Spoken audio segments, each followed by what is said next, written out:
শুভমান গিল জন্মেছিলেন 1999 সালের 8 সেপ্টেম্বর পাঞ্জাবের ফাজিলকার একটি ছোট্ট গ্রামে। ওর বাবা লাখবিন্দর সিং ছিলেন একজন কৃষক, কিন্তু ক্রিকেটের প্রতি ছিল অগাধ ভালোবাসা। জানো, শুভমানের বাবা নিজে ক্রিকেট খেলতে চেয়েছিলেন, কিন্তু সুযোগ পাননি। তাই ঠিক করলেন ছেলের হাতে ব্যাট তুলে দিবেন। শুভমান যখন 3 বছরের, তখন থেকে বাবা তাকে নিয়ে মাঠে প্র্যাকটিস শুরু করেন। কল্পনা করো, আমরা 3 বছর বয়সী খেলনা গাড়ি নিয়ে ব্যস্ত, আর শুভমান ব্যাটে হাতে বল মারছে। এই ছোট্ট শুরু থেকেই শুভমানের ক্রিকেটের পথ খুলে যায়।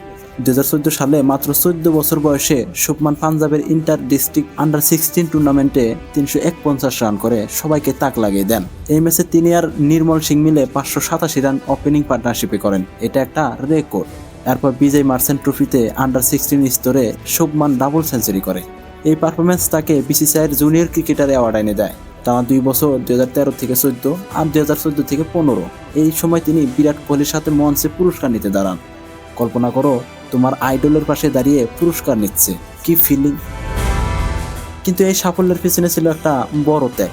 শুভমানের বাবা বুঝতে পেরেছিলেন ফাজিলকার মতো ছোট্ট গ্রামে ক্রিকেটের সুবিধা খুবই কম, তাই তিনি পুরো পরিবার নিয়ে মোহালিতে চলে আসেন। পাঞ্জাব ক্রিকেট অ্যাসোসিয়েশনের কাছাকাছি একটা বাড়ি ভাড়া নেন।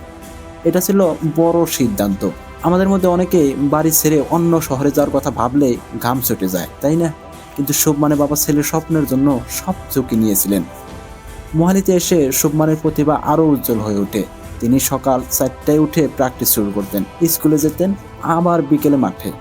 এই রুটিন দেখে মনে হয় শুভমানের ডিকশনারিতে আলস্য শব্দটাই ছিল না।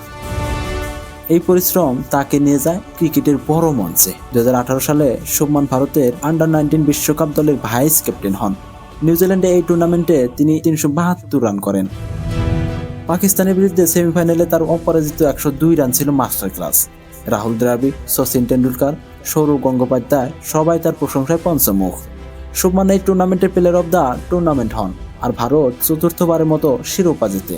এই পারফরম্যান্সে তাকে আইপিএলের দরজা খুলে দেয়। কলকাতা নাইট রাইডার্স তাকে 1.8 কোটি রুপিতে কিনে নেয়। ভাবো, 18 বছর বয়সে কোটি টাকার কন্ট্রাক্ট। আমরা 18 বছরে পকেট মানি নিয়ে খুশি হতাম, তাই না? 2019 সালে শুভমান নিউজিল্যান্ডের বিরুদ্ধে ওডিআই দিয়ে ভারতের হয়ে অভিষেক করেন। 2020 সালে অস্ট্রেলিয়া সফরে টেস্ট ডেবিউ। গাব্বায় তার 91 রান ছিল ঐতিহাসিক। ভারত সেই ম্যাচ জিতে সিরিজ 2-1 নিজেদের করে নেয়। 2023 সালে শুভমান সত্যিকার সুপারস্টার হয়ে ওঠে। ওডিআইতে নিউজিল্যান্ডের বিরুদ্ধে 208 রান করে তিনি সবচেয়ে কম বয়সী ডাবল সেঞ্চুরিয়ান হন।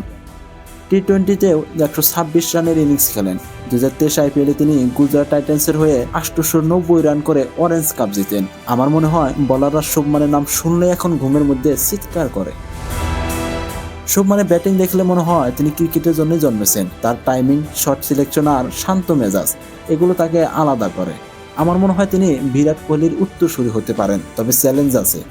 বিদেশের পিছে তার টেস্ট পারফরমেন্স আরও উন্নত হওয়া দরকার। 2025 সালে চ্যাম্পিয়ন ট্রফিতে তিনি 101 রান করে ভারতকে জয় এনে দিয়েছে। এটাই প্রমাণ করে বড় মঞ্চে তিনি ঝলক দেখাতে পারেন। আমার বিশ্বাস আগামী 5 বছর শুভমান ক্রিকেটের সব ফরম্যাটে রাজত্ব করবেন। বন্ধুরা, শুভমান গিলের গল্প আমাদের শেখায় স্বপ্ন আর পরিশ্রম থাকলে অসম্ভব কিছুই নয়। ধন্যবাদ সবাইকে, আবারও দেখা হবে।